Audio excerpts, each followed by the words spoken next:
आपको मैं ग्राम पंचायत सहायक जो डाटा एंट्री ऑपरेटर के पद पे आवेदन मांगे गए हैं गांव-गांव में, तो उसके बारे में आपको फॉर्म की जानकारी दे देती हूँ कि फॉर्म कैसा है और उसमें क्या-क्या भरना है, क्या-क्या प्रपत्र उसमें लगाने हैं आपको, फिर उसको जमा करना है।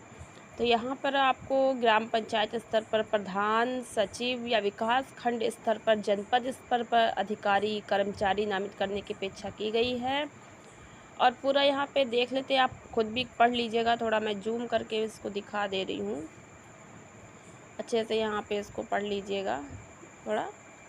और चलिए जो है यहाँ पे बात करेंगे तो ये जो आपका लिखा हुआ है क्रम संख्या, यहाँ पे देखिएगा विकास खंड दिया हुआ है और यहाँ पे अधिकारी कर्मचारी के नाम और उनके पद नाम दिए हुए हैं। तो सबसे पहले यहाँ पर अगर हम लोग देखें तो सबसे पहला यहाँ पे जो है वो लखीमपुर का है। लखीमपुर में जो अधिकारी का नाम है श्री सर्वेश कुमार वर्मा, सहायक विकास अधिकारी ISB हैं।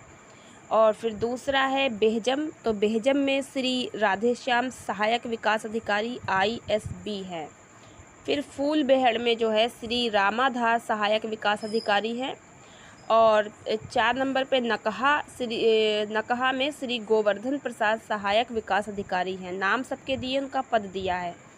और यहाँ पे कुंभी गोला की बात कर ले 5 नंबर पर, तो कुंभी गोला में श्री तेज राम वर्मा, सहायक विकास अधिकारी हैं। 6 नंबर पे आप बात करें बाकेगंज की, तो श्री शिव कुमार वर्मा, सहायक विकास अधिकारी हैं। 7 नंबर की बात करें तो बिजुआ, वहाँ श्री चेतराम, सहायक विकास अधिकारी हैं।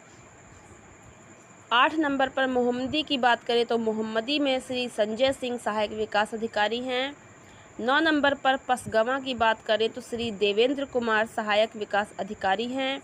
और 10 नंबर पर मितौली धौरहरा कुरेंद्र पाल, सहायक विकास अधिकारी हैं। 11 नंबर पर धौरहरा श्री आलोक कुमार शुक्ला, धौरहरा में श्री आलोक कुमार शुक्ला, सहायक विकास अधिकारी। और उसके बाद 12 नंबर पे बात कर ले ईशानगर की, तो ईशानगर में श्री विमल कुमार वर्मा, सहायक विकास अधिकारी हैं। और रमैया बेह की बात कर ले तो श्री राम अवतार राणा, सहायक विकास अधिकारी हैं रमैया बेह में। और 14 नंबर पे बात करें निघासन की, तो निघासन में श्री रामलाल राणा, सहायक विकास अधिकारी हैं। और पलिया में बात कर ले तो श्री चैनू राम राणा, सहायक विकास अधिकारी हैं। तो उपरोक्त कार्य विकास खंड स्तर पर संबंधित खंड विकास अधिकारी के पर्यवेक्षण में होगा और मुख्य विकास अधिकारी पूरे जनपद के पर्यवेक्षकी अधिकारी होंगे। यहाँ पे जिलाधिकारी के डॉक्टर अरविंद कुमार चौरसिया के हस्ताक्षर। और यहाँ पे आपको ये मैंने प्रारूप दिखाया है कि विज्ञापन इस तरह से देखिएगा, ये यहाँ पे निकला हुआ है।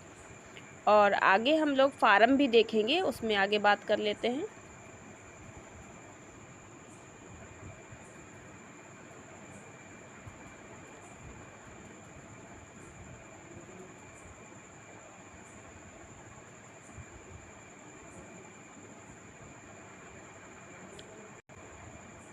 अब यहाँ पर देखिएगा, इसको भी थोड़ा सा जूम करके हम आपको दिखा रहे हैं कि यहाँ पर देखिए जो पृष्ठ संख्या जो भी दिया है, उसके बाद पंचायत सहायक दिनांक उक्त प्रतिलिपि वो नंबर 1 पे लिखा है उल्लिखित अधिकारियों कर्मचारियों को अनुपालनार्थ। नंबर 2 समस्त खंड विकास अधिकारी जनपद खीरी को आवश्यक कार्रवाई हेतु, जिला पंचायत राज अधिकारी खीरी को आवश्यक कार्रवाई हेतु। ये जो भी आप इसको पढ़ लीजिएगा। कोई फॉर्म देख लेते हैं, तो फॉर्म की यहाँ पे बात कर ले तो देखिएगा फॉर्म जो है यहाँ पे आप देख सकते हैं कि ये इस तरह का कुछ फॉर्म है। और यहाँ पे पंचायत सहायक अकाउंटेंट कम डाटा एंट्री ऑपरेटर हेतु पद, यहाँ पे सबसे पहले ऊपर आपको यहाँ पे लिखना है आवेदित ग्राम पंचायत, यानी कि जिस ग्राम पंचायत से आप फार्म भर रहे हैं, यानी अपनी ही ग्राम पंचायत से भरना ही है। स्थायी निवासी मांगा गया है तो अपनी ग्राम पंचायत का नाम लिख दीजिए। एक ग्राम पंचायत में एक गांव भी हो सकता है, 2 भी हो सकते हैं, 3 भी हो सकते हैं, पंचायत का नाम लिखिएगा। और फिर यहाँ पे विकास खंड यानी कि ब्लॉक का नाम लिख दीजिएगा। यहाँ पे आपको अपना जनपद यानी कि ज़िला भरना है। एक फ़ोटो यहाँ पे अच्छे से चिपका देंगे यहाँ आपको अपना नाम लिखना है, यहाँ अपने पिताजी का नाम लिखना है और यहाँ अपनी माताजी का नाम लिखना है। यहाँ पे आपको जन्म तिथि लिखनी है जो आपकी हाई स्कूल के मार्कशीट पर होगी। हाई स्कूल के मार्कशीट वाली जन्म तिथि यहाँ पे आपको लिखनी है। और 5 नंबर पे आपको भरना है कि आयु 1 जुलाई 2021 को आयु कितनी होगी। 1 जुलाई 2021 को आपका जो है आयु वर्ष में, महीना में और दिन में भरनी है, कितना वर्ष, कितना महीना, कितना दिन के हुए। 6 नंबर पे आपको यहाँ पे भरना है लिंग, यानी कि महिला है या पुरुष या कोई अन्य, तो यहाँ पे आपको जो भी है महिला पुरुष यहाँ पे लिख देंगे महिला पुरुष। 7 नंबर पे आपका है श्रेणी, अनुसूचित जनजाति से है, अनुसूचित जाति से है कि पिछड़े से है कि सामान्य वर्ग है, वो अपना यहाँ वर्ग अपना लिख दीजिएगा। स्थायी पता, यानी कि स्थायी रूप से आप जहाँ रहते हैं वो पता लिख दीजिए। पत्र व्यवहार का पता लिख दीजिए, जहाँ आप पत्र व्यवहार करना चाहते हैं। फ़िलहाल तो व्यक्ति एक ही पते पर जो है रहता है, वही पत्र व्यवहार भी रखता है, तो आप जो यहाँ पता लिखिएगा वही यहाँ लिख दीजिएगा। यहाँ पर आप अपना मोबाइल नंबर डाल दीजिएगा जो आपका एक्टिव रहे, ताकि अगर आपको कोई कॉल वगैरह की आवश्यकता हो तो आप उस पर आपका नंबर पे कॉल की जा सके। और शैक्षिक योग्यता 11 नंबर पे जब लिखेंगे तो इसमें उच्चतम शिक्षा तक प्रमाण पत्र के साथ जितना आपने आगे पढ़ाई की हो, मांगा तो केवल इंटर तक है, लेकिन अगर आपने इंटर के आगे भी पढ़ाई करी है, बीए, बीएससी, बीकॉम, कुछ भी आगे एमए वगैरह कुछ भी कर रखा है, यानी कोई डिप्लोमा, तो वो भी आप भर सकते हैं। तो यहाँ पे आपको जो है अंक पत्र प्रमाण पत्र सब संलग्न करने पड़ेंगे साथ में। सबसे पहले आप हाई स्कूल, और यहाँ पे 1 नंबर पे दिया है तो बोर्ड का नाम, यूपी बोर्ड से, सीबीएसई बोर्ड से क्या है वो बोर्ड का नाम यहाँ लिख देंगे इसमें। और उसके बाद विषय जो भी आपके हाई स्कूल में थे, छोटे छोटे करके आप यहाँ पे विषय लिख दीजिएगा, हिंदी, अंग्रेज़ी, अर्थशास्त्र, जो भी हो। और यहाँ पे आपका पूर्णांक, यानी कि टोटल आपका कितना मार्क्स का पेपर हुआ था, प्राप्तांक कितने नंबर आपके प्राप्त हुए थे, श्रेणी, यानी आप फर्स्ट डिवीज़न थे कि सेकेंड डिवीज़न, जो भी था श्रेणी लिख दीजिए। प्रतिशत यहाँ पे लिख दीजिए कितने % आपके हाई स्कूल में मार्क्स आए थे। नंबर 2 पे यहाँ इंटर दिया है, यहाँ पे इंटर का भी बोर्ड लिखना है, इंटर के विषय लिखने हैं, पूर्णांक लिखना है, प्राप्तांक लिखना है और श्रेणी, और फिर प्रतिशत कितने % नंबर आए थे। तीसरे में आप लिख सकते हैं जो भी आपने बीए, बीएससी, बीकॉम, जो एमए वगैरह, जो भी उच्चतम शिक्षा जितना आपने मतलब जो भी किया हो आप उसको लिख दीजिएगा। और उसका भी यहाँ पे संस्था वगैरह जो भी है लिख दीजिएगा, विषय लिख दीजिएगा, पूर्णांक, प्राप्तांक, श्रेणी और प्रतिशत यहाँ पे डाल दीजिएगा। इतना करने के बाद 12 नंबर पे आपका जो दिया हुआ है वो है कार्य का अनुभव। अगर आपने कहीं भी किसी प्रकार का काम किया है इससे रिलेटेड, तो आपने कितने वर्ष किया है और वो यहाँ पे लिख दीजिएगा। वर्ष में अंकित करना है, 1 वर्ष किया है, 2 वर्ष किया है। मान लीजिए आपने कहीं टैली के ऊपर काम किया है या किसी कंपनी में कंप्यूटर चलाया है, या मतलब कहीं भी जैसे लिखा पढ़ी का काम किया है, तो आप उस तरह से उसका अनुभव जो है वर्ष में लिख सकते हैं कि 1 वर्ष में किया है कि 2 वर्ष में किया है, जो भी अपना। 13 नंबर पे जो है, और उसके बाद कोई इसी प्रकार का कार्य का अनुभव आप 12 नंबर पे लिख दीजिएगा। और उसके बाद आपका 13 नंबर पे है कोविड-19 से मृत व्यक्ति के वारिसान के रूप में आवेदन किया जा रहा है, हाँ या नहीं। तो इस बॉक्स में आपको हाँ या नहीं लिखना है, क्योंकि अगर आप कोविड-19 से अगर आपके परिवार में किसी की मृत्यु हुई है और आप उसके वारिसान के रूप में फार्म भर रहे हैं कि हाँ हमारे यहाँ जो है कोविड-19 से मृत्यु हुई है, तो उसमें आपको वरीयता दी गया, आपको पहले लिया जाएगा। तो यहाँ पे बॉक्स में हाँ या नहीं जो भी आपका है अब उत्तर लिख दीजिए। अगर आप इसमें हाँ लिखते हैं तो यहाँ मृतक का नाम लिखना होगा, किसकी मृत्यु हुई है, आवेदक का मृतक के से संबंध क्या है, वो पति है उसकी या पत्नी है, पति है उसका या पत्नी है जो भी यहाँ, या फिर पुत्र है या अविवाहित पुत्री है मृतक की, या विधवा पुत्री है या विधवा माता है, या जो भी है यहाँ पे टिक करना है आपको। और अब उसके बाद हम लोग बात कर लेते हैं, यहाँ पे मृत्यु की तिथि लिखनी है और मृत्यु का प्रमाण पत्र भी आपको यहाँ पे लगाना पड़ेगा उनका बनवाकर।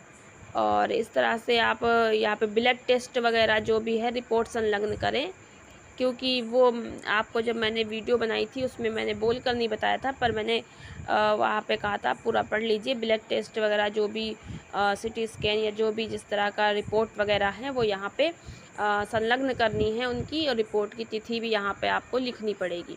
उसके बाद घोषणा करनी है कि प्रमाणित किया जाता है कि मेरे द्वारा आवेदन पत्र में भरी गई सूचना सत्य है। मेरे द्वारा दी गई सूचनाएं सत्य पाए जाने पर तथा आवेदन अपूर्ण पाए जाने पर मेरा प्रार्थना पत्र निरस्त किए जाने की दशा में मुझे कोई आपत्ति नहीं होगी। भरी गई सूचना से संबंधित दस्तावेज संलग्न है। आवेदनकर्ता के हस्ताक्षर यहाँ पे अपने साइन कर दीजिएगा। यहाँ जब आप फार्म जमा करें उसकी डेट डाल दीजिएगा। और ये जो है आपका नीचे वाला, ये अधिकारी भरेंगे और फाड़ कर ये आपको दे देंगे। ये आपकी पावती होगी। मैंने बताया था फॉर्म भर जमा होने के बाद आपको पावती दी जाएगी, तो यहाँ पे आपको पावती जो है ये जो आपकी यहाँ से ऐसे फाड़ कर कट करके आपको दे दी जाएगी। तो यहाँ पे आप अगर कहें तो यहाँ पे आप उसको भर दीजिएगा, नहीं तो वो लोग खुद ही भर देंगे। और यहाँ पे दिनांक डालेंगे, यहाँ पे आपका नाम पड़ेगा और संलग्न क्या क्या किया है, हाई स्कूल, इंटर, जो भी आपने पढ़ाई की, कंप्यूटर। यहाँ पे भी आप जो है कंप्यूटर भर दीजिएगा। जैसे कंप्यूटर मांग रहे हैं तो आप BA MA ना भरिए, यहाँ पे आप 3 नंबर पे ये ऊपर कंप्यूटर भर दीजिए। आपने कंप्यूटर कहाँ से किया वो भर दीजिए, ये आप भर सकते हैं। और यहाँ पे संलग्न वगैरह जो है जो भी किया जाएगा वो लिख दिए जाएंगे। जैसे हाई स्कूल के अंक पत्र, यहाँ पे हाई स्कूल अंक पत्र प्रमाण पत्र, इंटर अंक पत्र प्रमाण पत्र, कंप्यूटर डिप्लोमा सर्टिफिकेट जो भी है, या BA वगैरह जो भी आप लिखते हैं वो लिखिए। फिर यहाँ कंप्यूटर लिख दीजिए, मतलब अपने हिसाब से देख लीजिएगा। और यहाँ पे प्राप्तकर्ता के हस्ताक्षर जो अधिकारी प्राप्त करेंगे वो यहाँ हस्ताक्षर करेंगे, आप नहीं। और प्राप्तकर्ता यहाँ अपना नाम लिखेंगे, दिनांक डालेंगे, क्रमांक डालेंगे और ये फाड़ कर आपको इतना दे देंगे।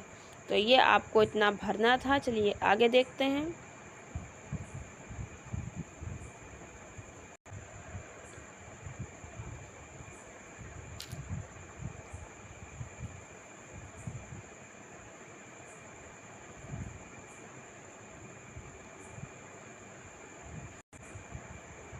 ये कुछ इस तरह से है। तो इसमें आपको क्या करना है कि यहाँ पर इसको थोड़ा जूम करके आपको दिखा देते हैं। इसमें आपको सबसे पहले तो यहाँ पे आपको भरना है जो है दिनांक और विकास खंड का नाम यानी ब्लॉक का, ग्राम पंचायत का नाम और आवेदक का नाम, पिता का नाम, पत्र व्यवहार का पता, मोबाइल नंबर।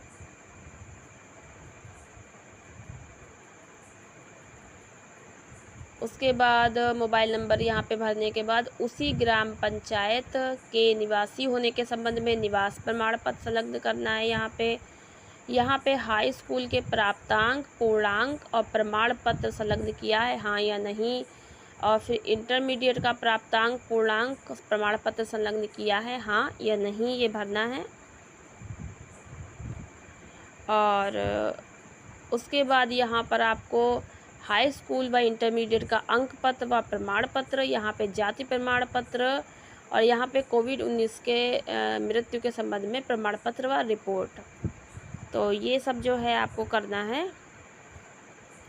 नीचे लिखा है टिप्पणी, प्रत्येक कार्य दिवस के अंत में जिलाधिकारी महोदय द्वारा नामित, और यहाँ पे देखिए लिखा है, तो प्रत्येक कार्य दिवस के अंत में जिलाधिकारी महोदय द्वारा नामित अधिकारी कर्मचारी द्वारा हस्ताक्षर कर नाम व पदनाम का उल्लेख किया जाएगा। तो ये प्रारूप है, यहाँ पे देख लीजिए।